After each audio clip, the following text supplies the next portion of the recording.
Your body is not the problem. I'm your host, Leah Tang, and this podcast is all about helping you love your body without changing your body or losing weight. We are going to dive deep into how society has influenced us to hate our bodies and how we can work through it. I'm so happy you're here. Let's get started. Hello, beautiful, and welcome to another episode of Your Body is Not the Problem. Today, I have guest Tatiana Couto joining us for an episode all about how we can set boundaries during the holidays, because we all know it's not easy, but I feel like the holidays is like prime time for people to make comments about our food and our bodies, and that's just not okay. So we dive deep into that topic of setting boundaries, how we can do it, how we can make it easier, changes we can make in our language. And please bear with me for the very beginning of this episode. We had a little bit of technical difficulties, but I promise you the value in this episode 1000% makes up for it. So without further ado, please enjoy this episode. Welcome to the podcast. We are so happy you are here. For those who don't know Tatiana, she is a master NLP mindset coach, a speaker, a breathwork facilitator, Reiki practitioner, podcaster, but most importantly, she's a badass human with a heart of gold. So welcome to the podcast. Thank you. What a great intro. Thank you. Of course. Thank you for being an amazing human. Thank you. So to kick off, would you mind sharing a bit more about you and your body image journey? Yeah, thank you. It's really funny when I'm thinking of this, because I'm like, wow, I've really come a long way with my body image journey, and I've really noticed a lot the last few weeks. So growing up, I struggled with my body image my entire life. I grew up, you could say, like the chubbier one in my friend group. My mom would call me big boned, which was not true. I was just chubbier, not eating healthy. I was not into sports. I would cheat on the mile run.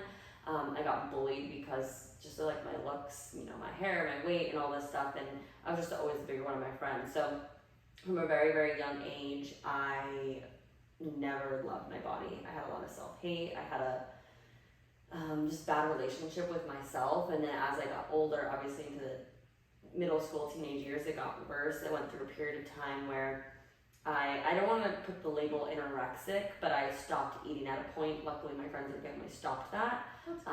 Yeah, it is. But from there on, I just always struggled with binge eating, diets, not feeling good enough. When I got into college, that's when I first started working out like intentionally for the first time. And now it's just like hours of cardio and abs and don't eat the carbs. And I was on Adderall at that time, so I would suppress my appetite and then save my calories to drink alcohol. Like, it was just like a never-ending cycle, and it lasted until the end of 2016. So at this time in 2016, I couldn't fit into any clothes. I was working in corporate, hated my life, and I just was like, am I ever gonna learn to love myself? Is my body ever gonna be good enough?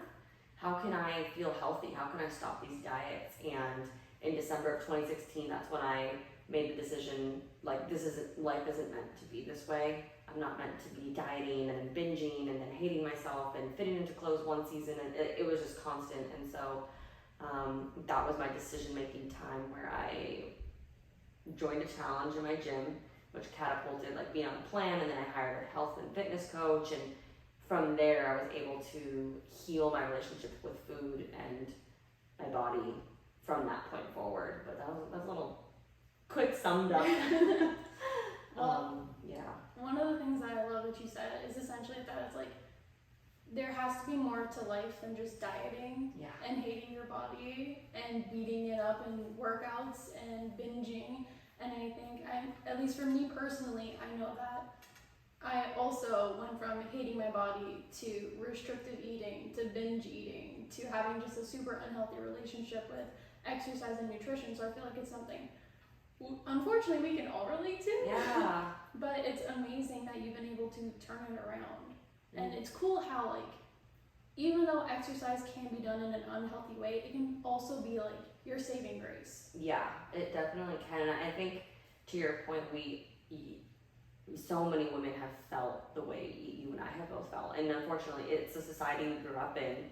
I mean, we're what are we, millennials? Yeah. And that phase, like in the 90s, was like be super skinny, like the trend that's happening now. And I'm like, no, we're not bringing back the low cut jeans. And I'm like, that's when we were like stopped eating and we felt like we had to be super skinny because of all the models. And so it's not our fault. It's what we grew up seeing and believing about ourselves. And it doesn't have to, and exercise doesn't have to be a way of punishment. It can be a way of honoring our bodies and taking care of it because we only have one temple to live in. Love that. So I worked through your Embrace Your Radiance group coaching program, and one of the things that I love that you shared was tips for setting boundaries. And I feel like if you've ever considered yourself a people pleaser and you just struggle in general to say no, to stand up for yourself, and then you add on the holidays where you probably are gonna try and people please even more, that it can be really difficult to set boundaries, but that's like almost the prime time for people to make comments on your food, on your body, from family members you maybe haven't seen in a long time. Yeah, I've been around the ring. I would go to family events and it'd be like, one year, like, I grew up in a big Hispanic family, so in English words, it would be like, oh my God, you're so skinny, eat a burger. Oh my God, you gained some weight, like, cut back on the treats. And it was just never good enough. And yeah, holidays can be really heavy for a lot of people.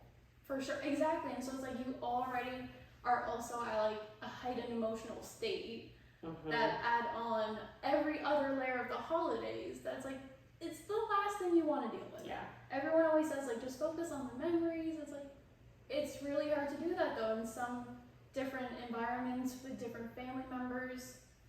But so would you share with us different tips or steps that you have for setting boundaries? Yeah, I think the first thing I always love to bring to mind for my clients is shifting the view on boundaries. I feel like that word already has a negative connotation to it. It's like, oh, you're being mean and you're making me not be able to hang out with you. It's like, no, like boundaries is actually coming from a loving place, of a self-loving place, meaning it's preserving your energy and like protecting yourself, and also communicating and teaching the people how to better respect you. So it's actually with the intentions of improving a friendship or a familyship, relationship in any way. And so I think when people can view the term boundaries in that light, like it's actually to improve this relationship and situation, it doesn't feel like so scary to set a boundary. Does that make sense? Yeah, when you say it like that, it doesn't sound selfish at all. Yeah. It is like a win-win for everyone.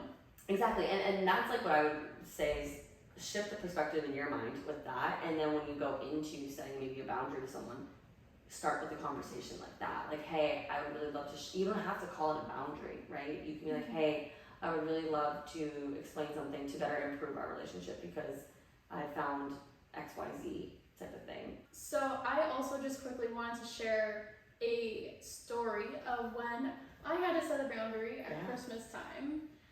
And so it was the first Christmas with my grandparents since the beginning of 2020, where we were actually like in person having a dinner together.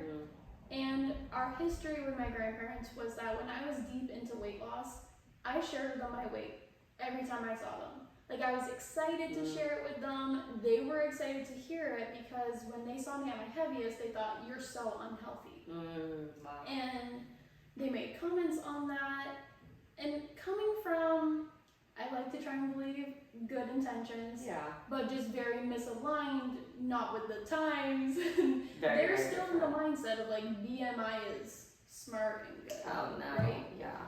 And so we're at this dinner, and my grandma looks at me and she's like, oh Leah, like what do you weigh?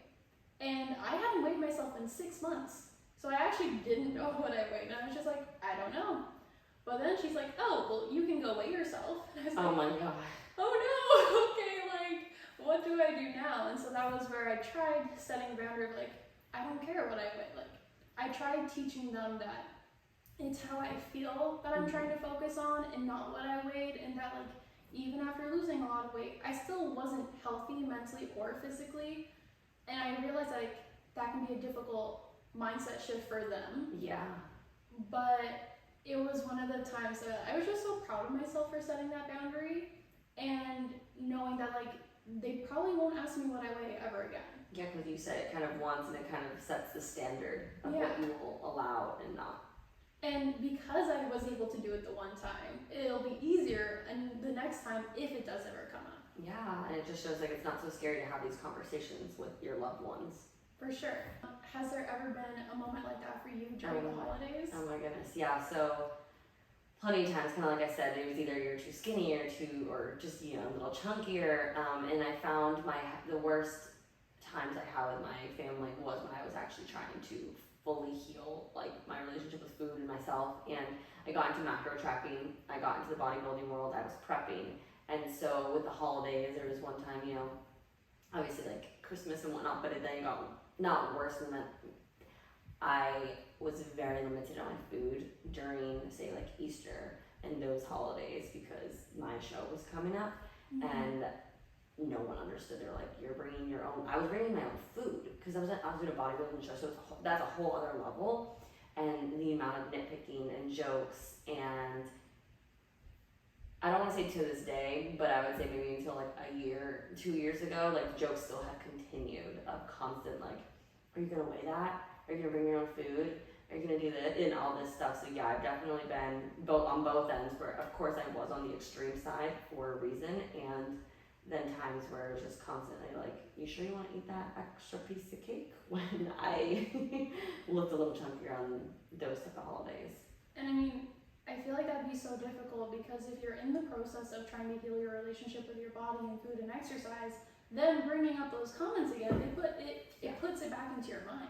Yeah, it's a whole sense of willpower and just belief in yourself that sometimes you just have to kind of quiet the noise. And when you understand that people make comments on yourself, it really doesn't have much to do about you. It has more to do with them, and that many people, it's mainly projection. They are projecting their own insecurities or jealousies onto you. And so when I was able to really understand that and kind of just be like, you know what, this has nothing to do with me, it has everything to do with you and like your own shit. I don't know if I'm sorry. It's okay. Yeah. That you're not dealing with. It kind of allowed me to just let it come in through one ear, out the other. And then eventually led to deeper conversations. Like, why are you making that comment to me? Well, one, what makes you think you're allowed to have that comment and say that to me? And also, what do you say to yourself then? If you have the courage to say that to me, what's the inner dialogue going in between your mind? And that has brought a lot of, awareness moments for my family members who realize, oh wow, I may have not had the relationship with myself and food as well. One thing I want to touch on that you just brought up is, I think so for so many people, at least in my scenarios that I've had people comment on my body, they've never been told that it's not okay to make those comments. And so it's like sometimes you're the first person to speak up, to set that boundary, and to be like, no, that's not okay. Agreed. Yeah, 100%.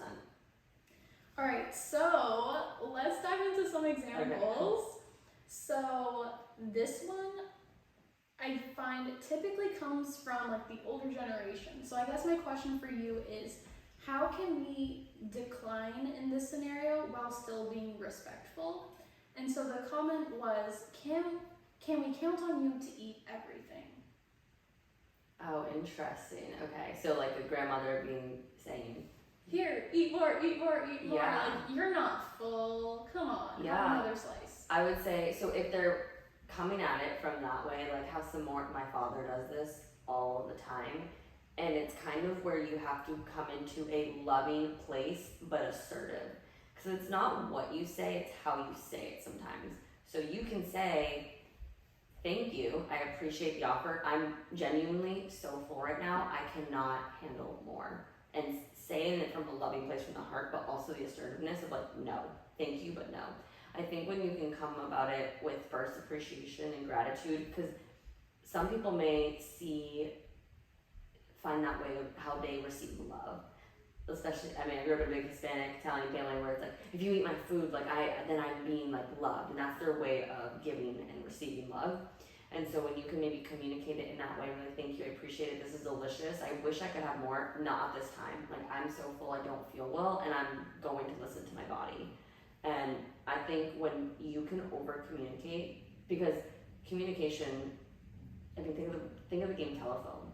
I was playing this with my friends the other day, and it's so funny because one little thing, our brain, not going to get into the nitty gritty, but we can only pick up so much, and so if you just say no, thank you, they may take that personally, and yeah, that's not your responsibility for how they interpret something, but if you can take the initiative and be proactive and just say, hey, thank you, I appreciate it, this is delicious, and can I have leftovers? Like, can I bring? Yeah, no, thank you. Then you're setting that boundary, but in a loving way versus no, I'm good or no. Like, because some people, I think over communicating is always a really important thing in life because not everybody interprets or speaks the same way as you.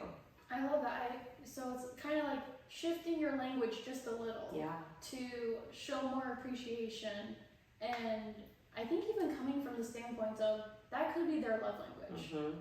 That can help you shift your language and know where they're coming from, but then you still have to set that boundary. Like, I'm full because I ate all of your delicious food. Like, thank you, I love you, it was delicious. Send me home with some, please. Yeah, but you put the seconds in a Tupperware. Yeah. I'd rather that than, I've had Thanksgiving before where I was crying and then threw up because I ate so much. Because I didn't even know how to put boundaries myself, first of all. And my dad pushing me, and I'm like, it's Thanksgiving, I have to eat all of this. Because I was like, it's the day a year that I can eat whatever when I would have binge eating phases. And so, yeah, it's just like communicating that with not only with yourself, but to them, and just knowing that it has nothing to do with them. It's just, you're full, and there's no need for you to expand. Your stomach is the size of your fist. Mm-hmm. Like, I learned this with Tony Robbins the other day, and I was like, I didn't realize it was that's pretty small. Right? And of course it can expand, but so you can just, I'm not gonna. When you think of how much food you eat at Thanksgiving, yeah. That's a small stomach. It's a small one, yeah. So I would just say, that would be my biggest tip when it comes to food pushers. If they are asking you like ahead of time, are you gonna eat everything? Be like, I'm going to eat as much as my body allows and feels good. And you just have to say it like that. It's just. I love that. Yeah. Okay, so the next one is possibly coming from a parent. Okay. And can you just not eat healthy for one day? Okay, this is a good one. Well, I guess it depends on the context, right? And so it's kind of like, it's not, you could just be like, politely be like, it's not just one day. Because if it's one day on Thanksgiving, then it's one day on Christmas, and it's one day on New Year's, and then a birthday, and then 4th of July, and then Easter, and all, one days happen, and I actually have conversations with parents about this with their children, like, like their grandparents or aunts and uncles, it's just one day for the candy, but then it's like, yeah, but then they have birthdays at school with the cupcakes, and then Halloween, and it's not one day. Mm-hmm. And so communicating that, I think, would be the best way, is being like, I understand that it may seem like just one day for you, Mom, but it's not one day, because I've actually had to say this, I'm like, it's not one day, it's Thanksgiving, then it's Easter, then it's Christmas, and it's your birthday, and you're like, so I'm going to choose to eat healthy for my body, and I will allow treats. So this is one where it's making sure you also have a healthy relationship with yourself, where it's like, you don't have to eat just carrots and broccoli and chicken. You can have the piece of pie and the bread, right? But it's also being able to tell them, like, it's not just one day, and I would really appreciate if you respected that I'm only going to eat what feels good for my body.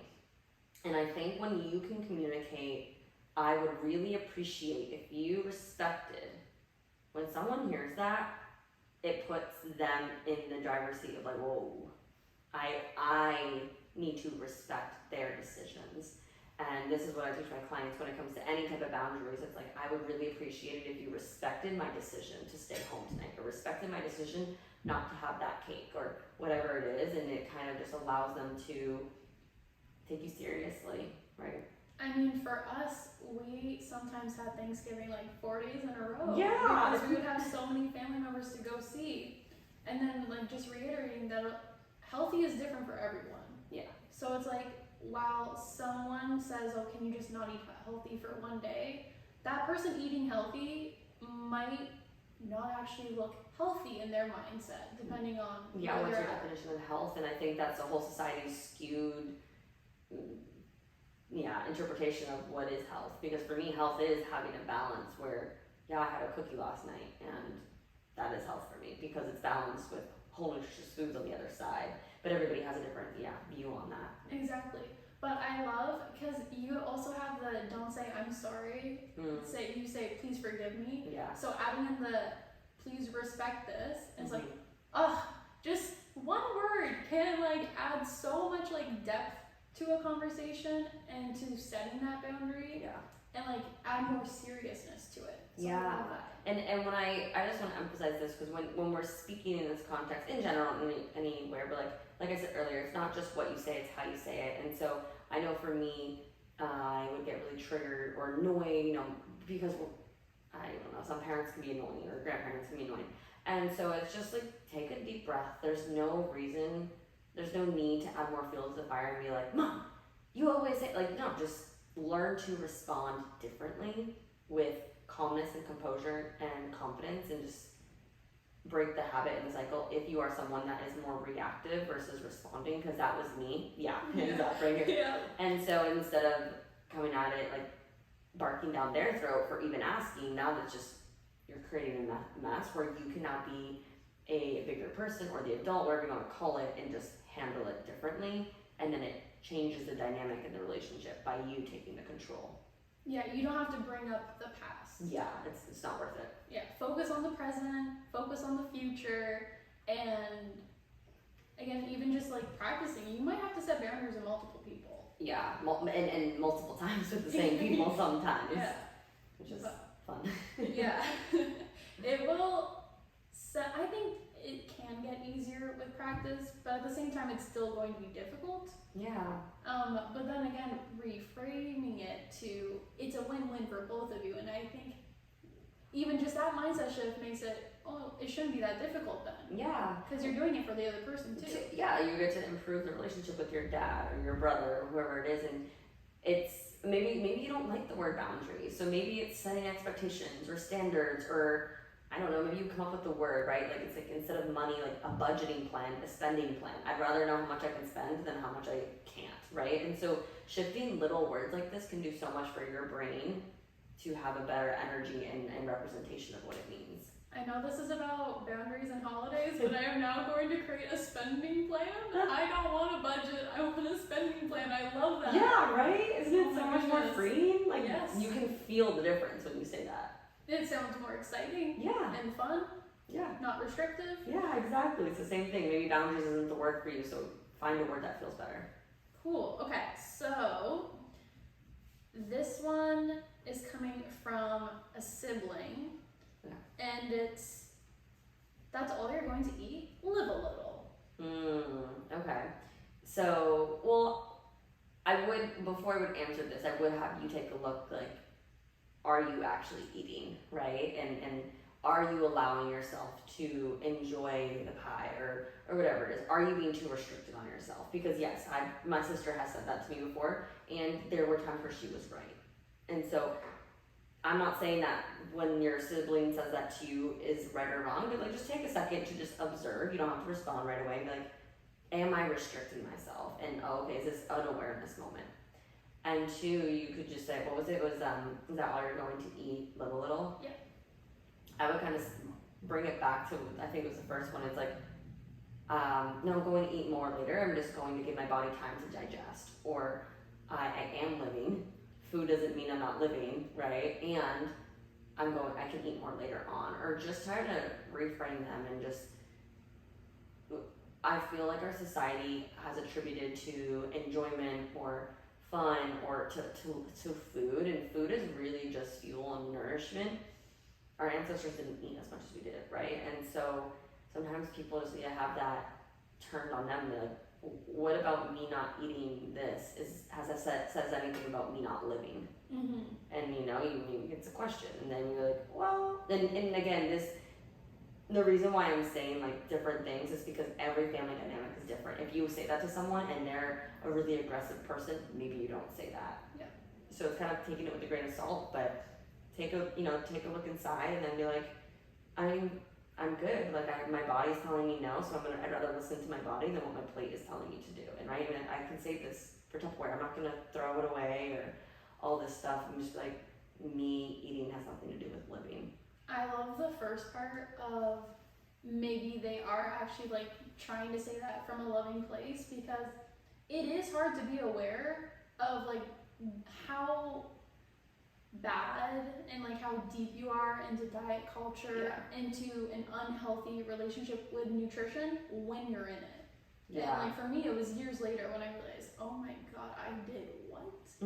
But other people might be able to recognize that if they're not in that situation. So I do really like that first reframing of like, hey, check in with yourself. How am I doing with my nutrition right now? Am I in a healthy mindset with it? And yeah, every family is definitely different. I mean, I have 3 brothers, so I mean, each sibling is going to be different of how they react, how they respond. And just noticing that, like, you can't control someone else's response, but you can change how you respond and how you're in control of how you speak, your tone, the energy around it, and that's all you can do. And yeah, just hoping that you're communicating better and better each time. It comes with practice, and when it comes to boundaries talk and this talk, I have conversations with clients and like, okay, give me a little background. Like, how many times have they said this before? How do they usually respond or react? And then we can obviously customize, okay, this is a game plan of you going into it. But you guys know your family, so find ways to better communicate with them based on how they are. For sure. Okay, the last one. Let's say this is coming from like a distant uncle who you maybe don't see very often. Maybe you only see them on Thanksgiving. And they say, how do you eat so little and stay so big? Oh, wow. That's a sting one. Okay. Oh, man, okay. I'm trying to think of a few things. Well, this one may be a good opportunity for you to put a boundary of not commenting on your body. And sometimes people need to be told and aware. So they're like, hey, that really hurts. I don't appreciate you making comment on my body like that, because you may not know that I'm actually really working really hard on losing weight or healing my relationship with my body, and I really don't appreciate your comment. And even just saying that may bring a discussion of, oh, I'm so sorry, sweetie, I didn't mean it that way, right? And going deeper into it.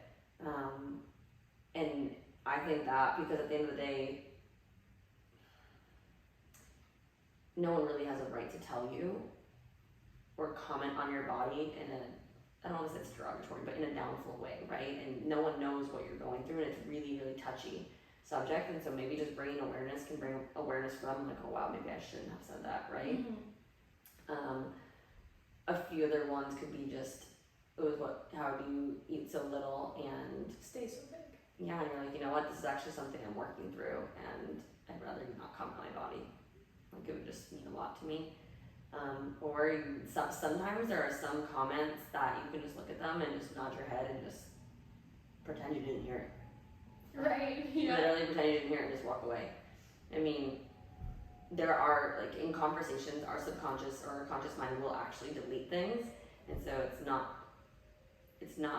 it's common to actually delete certain things that people are telling you, because that's how it processes. And so if you just like nod your head and just walk away and just let it go one ear, out the other, right? And just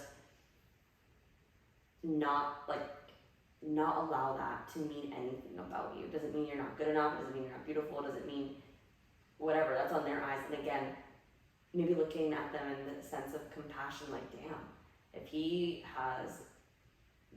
feels like he can say this to me, what is he telling himself? And just sometimes noticing that he may be thinking that exact thing about himself, but it's easier to project that onto someone else.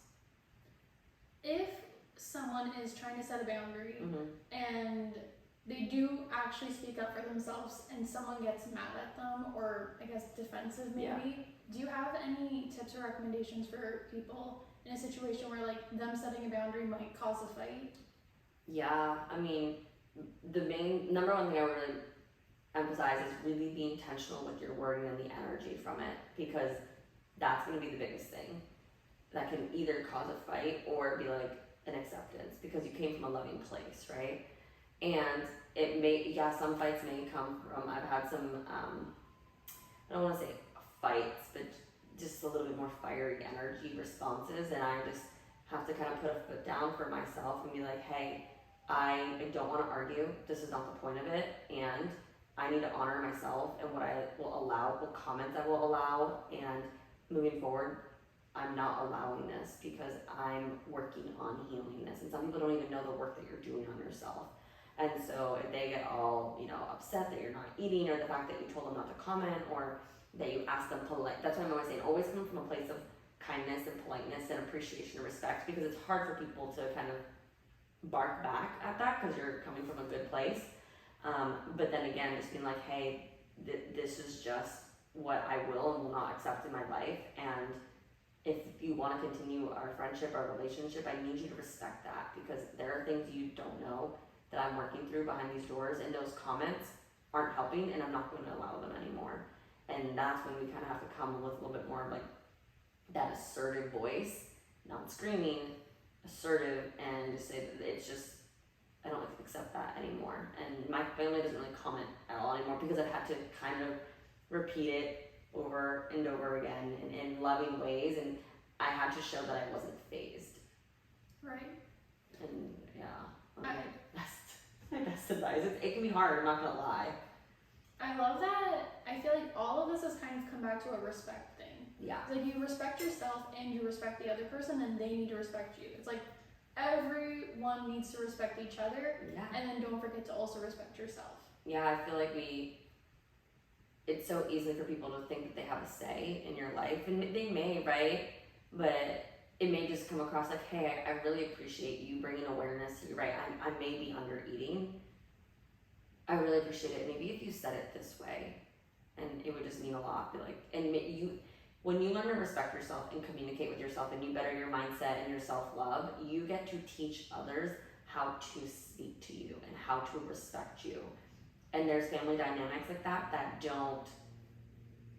You may have to be the pattern breaker or the trendsetter, but it starts with you, and it's like you said, it's teaching other people, how to speak to you and how to respect you. And it's not the easiest thing sometimes, but over time, when you come from a place of love, and this isn't what I'm going to allow into my life, if they want to be in your life, they're going to respect it. Yeah.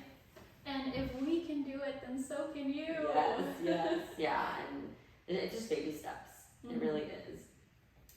So I have maybe like a theory, and I would love to know your thoughts on it. But so there's fight, flight, freeze, and I think fawn. And one of my thoughts is, if you're used to fighting or arguing, then maybe you do the opposite and instead you leave.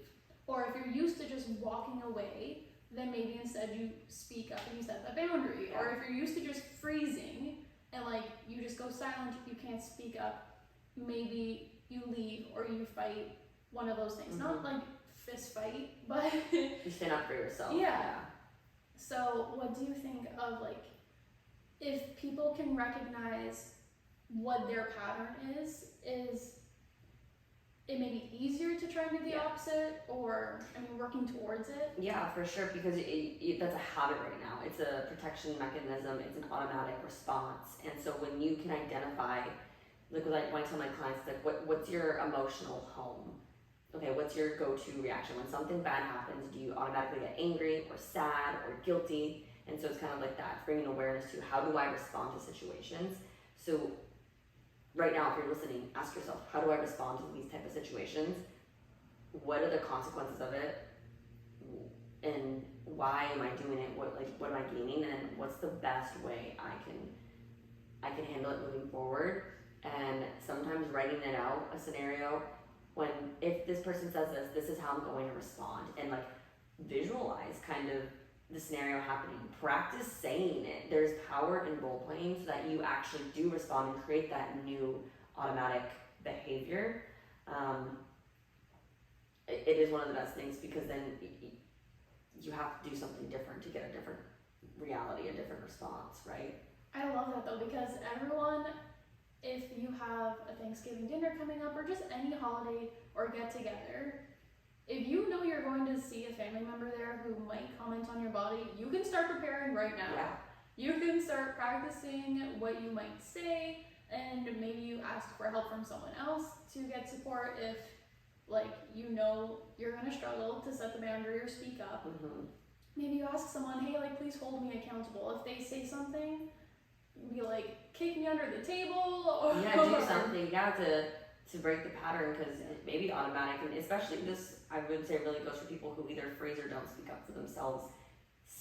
Yeah, journaling's gonna be great. No, speak it into existence. Look in the mirror, have your sister or somebody like practice it so you can say it, because if you don't, the last thing you want to do is not practice it and then come from an angry tone, because it's the first time you're speaking up for yourself. Because that's how my sister would be. She would freeze or be quiet, and then when she would speak, she would come with so much anger because of all this pent up energy. So it's like, okay, how can you practice what you're going to say from a loving, calming place, right? Or if you're someone like me who would just bark right back at you and cause a ruckus, I had to learn prior to these things, like not being affected in one ear, and also learning to take a deep breath and slow down. There's no rush. You can take a moment before you respond to someone. You don't have to give them a response like in 2 seconds. Like breathe for 10 seconds and then just like look around, just think. They may think you're weird, but hey, at least you're gonna respond differently. That is like all of society right now, I feel like, is we all feel like we owe people an instant response. And we owe them to look a certain way. We owe them to eat a certain amount. And she's like, you don't owe anyone anything. Yeah, it's true. It really is. And so I agree with you. It's learning to respond differently, because your old responses have probably gotten you no results. So you gotta do something different. So if you are interested in up-leveling your life and you want to get more support from Tatiana, the day after this episode is released, she is launching an ebook. And oh my gosh, it sounds amazing.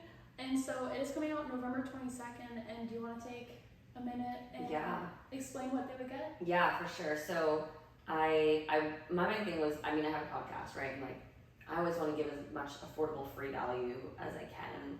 I find that listening to podcasts are great, or hearing social media, but it's like, okay, what are you going to do with this knowledge? And I say all the time, knowledge is not power. That's a common quote. No, knowledge with implementation and embodiment, that's the power. And so I created this super affordable ebook to really help you. Honestly, it's a step-by-step guide in feeling better about yourself, in making positive changes in your life so that you can then create a dream life. Like I said, back in 2016, at this time, I just had no, there's more to the story, but I just had no clarity and direction of what I wanted, why I wanted it. I had a very, very victim, negative mindset, and I saw everybody else living good, happy lives, but I didn't know what was going on. So I created this ebook to really help give you a step-by-step guide and direction in making that. So it's actually 3 ebooks in one, because it's kind of, I over-deliver on things, but hey, I'd rather over-deliver. And it's interactive, meaning it's not going to be just a bunch of words telling you background or what you do. It's like, okay, now here's space. We talk about a topic, say goal setting or creating routines. Now you do it and implement it into your life. So if you're interested, a few things it's going to contain is actually how to gain clarity around goals. It's like a goal system process, and how to achieve them, because sometimes we create goals and we don't always achieve them. Side note, I did her program and I set a goal, and now we're living the goal. I know, a year later, right? So greedy. So it works. It works. So there's like goal setting, it's creating radiant routines that make you feel better. And so I thought, remind me to come back to it. On something else totally different. How to create sustainable, healthy habits. So a lot of healthy habits that I promote are journaling, meditation, affirmations, and it can get overwhelming. Like, what do I journal about? What are affirmations? I can't meditate. And so within the ebook, you have like 38 journal prompts. I don't even know how many affirmations, and they're broken up into categories. There's like 7 total meditations, 3 for beginners. It's really giving you the tools to start, right? And then we break down, so it really covers mindset, habits, routines, and then manifestation. So how can you actually bring your goals into your life effortlessly, which is what Leah has experienced.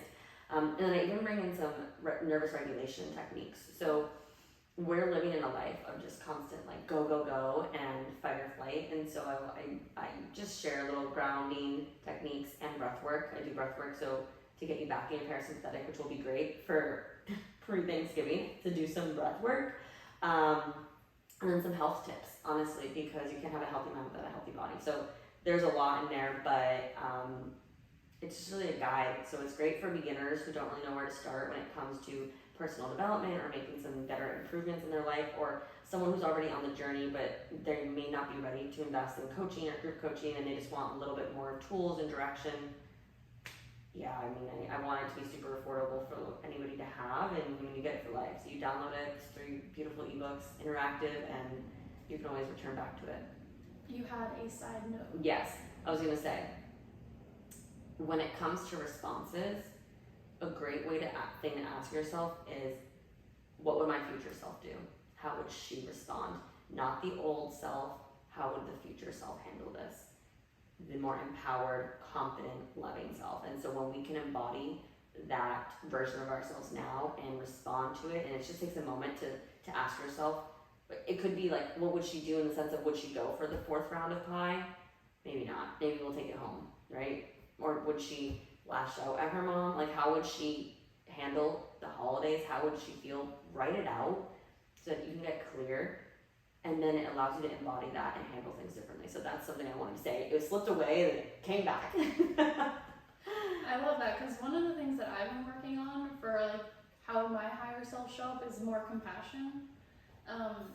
And so I feel like that was also a common topic for the setting boundaries, is like coming from a place of being respectful and calm, and like you're on their team, but you're also on your team. Yeah, you gotta put yourself first. And I know we've done a lot of work, you and I, around that, and it's true. And when you put yourself first, it impacts everyone else's lives, because you're showing them what it would look like for them to do it, and it inspires them to do the same thing.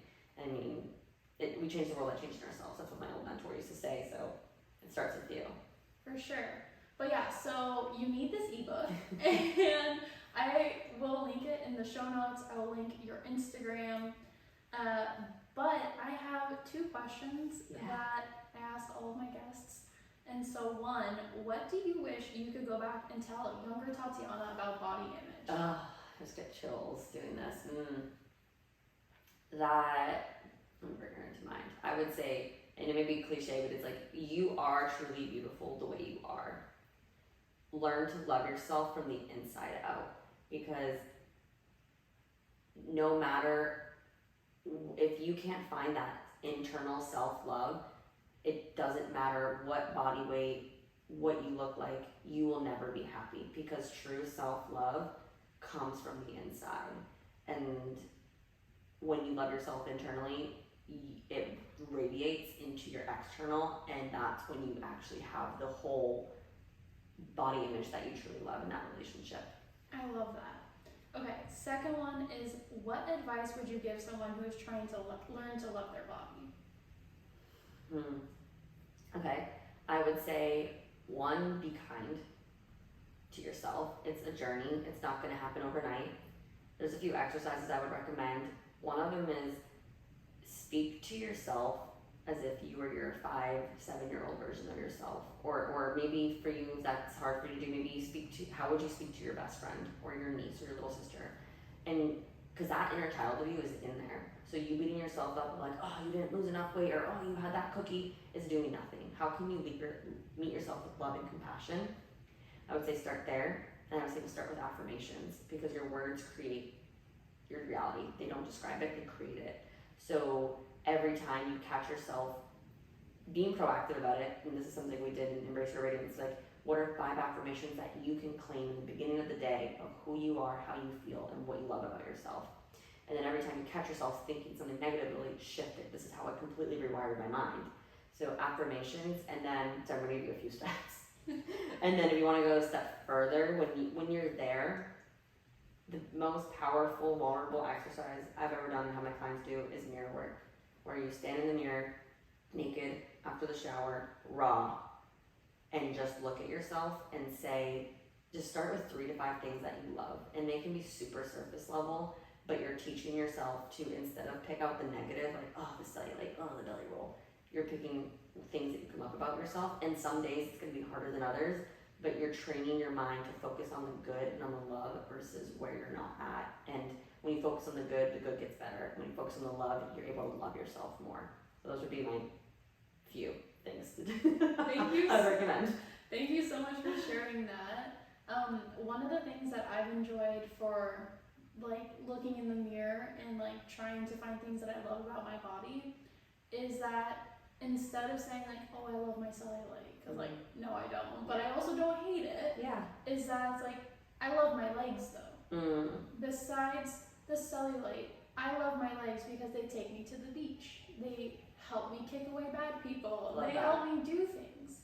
And so it's like, maybe when you're looking in the mirror, it's not, try to like bypass your insecurities. Like actually find what you are grateful and like you don't have to, I like what you said, you don't have to be like, I love my belly goal. It's like, I love the fact that I birthed, a lot of moms have that and they're like, you know what, my body allowed me to grow my baby.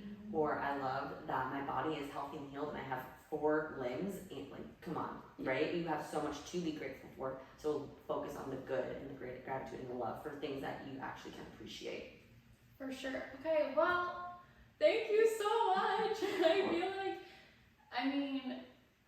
just all of that is going to be so helpful for everyone going into the holidays. And let us know when you set your boundaries and how it goes. If you have questions, please feel free to reach out. Again, please go get Tatiana's ebook because that will also be so helpful, I'm sure, before the holidays.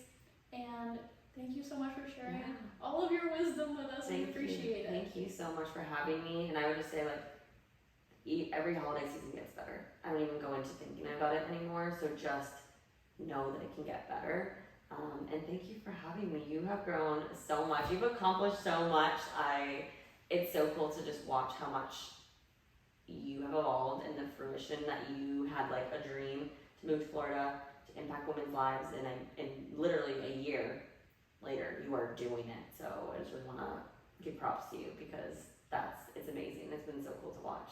Thank you. I am very grateful for you and the group though, because it was during the group that I had like a split second where I was like, I don't think this dream is possible. But it's thanks to being in your group that you're like, Leah, come on. It's who you surround yourself with, right? Like having people that are gonna hold a vision for you, and sometimes that's what community support, coaching can do. It's just pick me up when I'm down and hold that vision. And you did it though. You did the work, so you got here. And props to you. Now you get to show other women like you can have all of what you desire too.